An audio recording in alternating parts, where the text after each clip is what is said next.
तर पिल्ल्याला त्याच्या जागेवर घेतले, खायला टाकले त्याला. इकडं गायला पण खायला ठेवलं होतं, गाय खाऊन बसली. आपली चालू आहे दारे. दारे म्हणजे इकडे नेपेर भिजवायला चालू आहे. खाली बटाटे भिजवायचे राहिले होते, बटाटे भिजवायचे चालू होते एका बोरने. दुसरा बोर आपल्या इकडे चालू आहे, नेपेरमध्ये पाणी चाललं आहे. नेपियर आज उद्याच्याला होईल भिजायचा. आणि आज सकाळी इथं जे मी नवीन शेण टाकलं होतं ना, तर त्याच्यावर पाणी मारून घेतलं आज सकाळी. आता आहे ना आवताला मी इथं रस्सी बांधून घेतली कारण ह्याच्यात आपल्याला पाट काढायचे त्या रानात. आता आलो इकडं बटाट्याच्या दाऱ्यावर. खाली दार एक सरी कडीला गेली, 2 सऱ्या पाणी लावलं होतं. आता एकीला बंद करतो आणि एकीवर पाणी लावतो.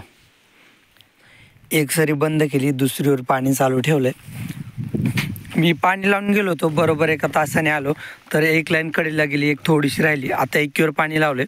परत ही भिजली ना, एक काय 5 मिनटात भिजेल. मग ही भिजली ना, परत मग तिथून पाणी बंद करायचं आणि इकडच्या 2 सऱ्यावर पाणी लावायचं.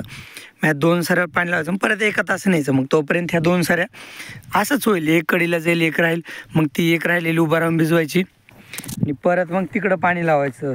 ज्या भिजलेल्या सऱ्या नाहीत ना पलीकडच्या कडीला पाठीमागं, मग तिकडं पाणी लावायचं. मला वाटतं आज बटाटे भिजायचे होतील असं वाटते. बघू, रान पण लय पाणी घेते, बघू काय होते ते.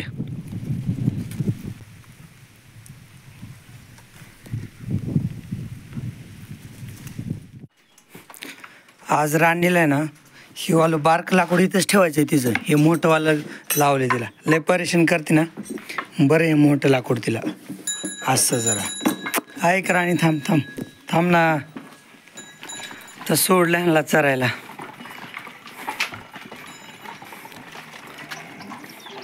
मोत्यांना सोडवायला जातं इथून. ते आपल्या शेजाऱ्यांचं घर आहे ना तिथवर. कुठे असते आलीन? खाली गेली का पलीकड? ती तर आई चालली गाय घेऊन. आई नाही चालली, आई इथंच आहे. पप्पा जाणार आहे, पण इथपर्यंत ज्वारीसाठी थांबावं लागतं ना, तर त्याच्यामुळं आई काठी घेऊन थांबली होती. तर गवत कापले, गवत टाकले बैलांना खायला. सर्जा तर गवत खातोय, पण चिमण्या गवत खात नाही. चिमण्याला लागतं हिरवं खायला. पण आता सध्याला हिरवं तर नाही खायला. एक येईल 15 दिवसात हिरवं येईल. हे गवत भिजवलं ना परत हिरवं होईल. एवढं पण वाळलेलं नाही गवत, तर ते नाटकच लय करतो चिमण्या. आणि आता गवत हे हिरवं पण आहे ना, एकदमच वाळलेलं नाही ना, खाण्यासारखं पण आहे. तो शेंडे बी खाय ना गवताचे. जिथं पान आहेत ना ते तरी गवत खायला पाहिजे त्यांनी. खालचं नाही खाल्लं तरी काय अडचण नाही, पण वरचं तरी खायला पाहिजे शेंडे पाला. पण खात नाहीत त्याला, म्हणजे एकदम हिरवं गवत पाहिजे. पण सध्याला आता मका येईपर्यंत हिरवं नाही. नेपियर येईल, एक 15 दिवसात खायला येईल नेपियर. मग त्यावेळेस होईन त्याला हिरवं खायला. सर्जेची काय अडचण नाही, काय पण खातो. चला आता मी जातो, एकदा दारे बघतो खालचे, मग परत घरी जातो. खिलेरीला गवत नेऊन टाकतो. खिलेरीसाठी कापून ठेवले गवत इथं. आता घरी जाताना अगोदर मी दारे बघून येतो. हे बघा, इकडून आपलं गवत हिरवं व्हायलाच लागले ना, पण हे कापलेलं आणखीन 15 दिवस टाईम आहे. एक 10-15 दिवस हे गवत कापलेलं, ही हिरवी साईड. पर तोपर्यंत पण दम निघत नाही चिमण्याला, खातच नाही. तेव्हा कसा बघतोय माझ्याकडं, त्याला वाटतंय की नवीन गवत यायला पाहिजे हिरवं. पण आता सध्याला जास्त हिरवं गवत नाही. सर्जा खातोय ना, तर त्यांनी खायला पाहिजे गवत. सांड पाटी सांड, इकडे चल, थांब ना खा. मग आता इकडं झोप काढतो ते दिवसभर खिल्लेरीला राखण. आता इकडं नेपियरमध्ये आलो आहे, तर नेपियरचं पाणी बघितलं तर आहे व्यवस्थित. आज तर काय बघायची गरज नाही लाईट जाईपर्यंत. लाईट जाणार आहे 5 वाजता, 5-5:30ला लाईट जाईल. तोपर्यंत तर पाणी बाहेर निघत नाही. म्हणजे इथं ह्या 7-8 सऱ्या इकडच्या भिजल्यात, इकडच्या भिजायच्या राहिल्यात. लाईट जाईपर्यंत होत नाहीत भिजून, त्याच्यामुळे परत इकडे यायची गरज नाही बघायला.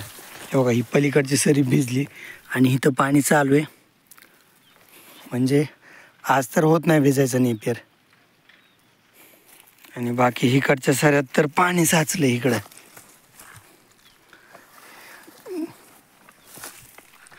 त्यांना लय उशीर झाला. आता बैलाला न्यायचं आहे कामावर. बैलाला धुतलेले लय दिवस झाले. आता उद्याच्याला बैलांना नक्की धुवून काढीन.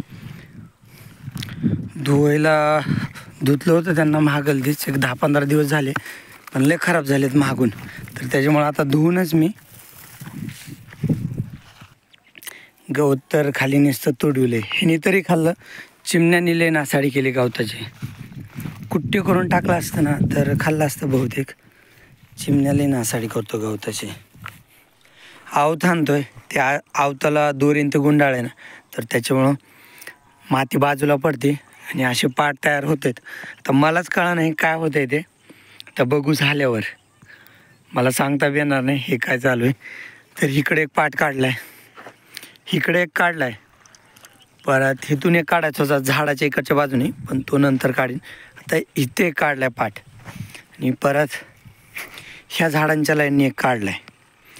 तर मलाच कळलं नाही काय होतंय काय. आत्ता कसं होतंय ते बघू.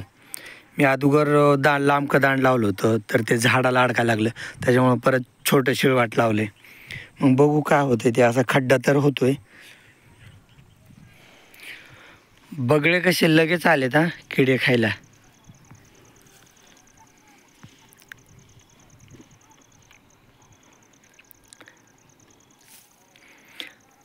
आज तर हे पाटं काढून होणार नाहीत, कारण की आज मला उशीरच लय झाला. खालचे नेपेरचे दारे बघत होतो ना, तर त्याच्यामुळं आऊत धरायला उशीर झाला. आणि परत ह्या रेषा मारायचं कसं जड आहे ना, ओली माती इकडे इकडे ढकलायची, बैलांना लय जड आहे, तर त्याच्यामुळं होणार नाही आज हे. चला कडीच्या तर रेषा ओढून घेतो, मग मधल्या ज्या ओढायच्यात ना त्या उद्याच्याला ओढीन. कारण मधल्या ओढायला ना बैलांच्या मानेवरचं जू बदलावं लागते. जू दांड शिळवट काय आहे ते बदलावं लागते ना, तर त्याच्यामुळे मधल्या रेषा आता उद्याच्यालाच ओढीन. झाडाच्या कडीचे जे लाईन होते ना, तर तिथं तर लाईन मारून घेतल्यात.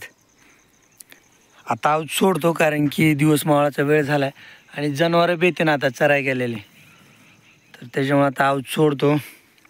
एवढं आता मधून ज्या रेषा मारायच्या ना, तर त्या उद्याच्याला मारून घेतो. उद्याच्याला सकाळ सकाळी लाईट यायच्या अगोदर ह्या रेषा मारून घेणार आहे मी उद्याच्याला. चला आता फक्त खिलेरीला पाणी पाजायचं राहिले. बाकी जनावरं आले होते चरून, जनावरं बांधलेत, फक्त खिलेरीला पाणी पाजायचं राहिले. चल.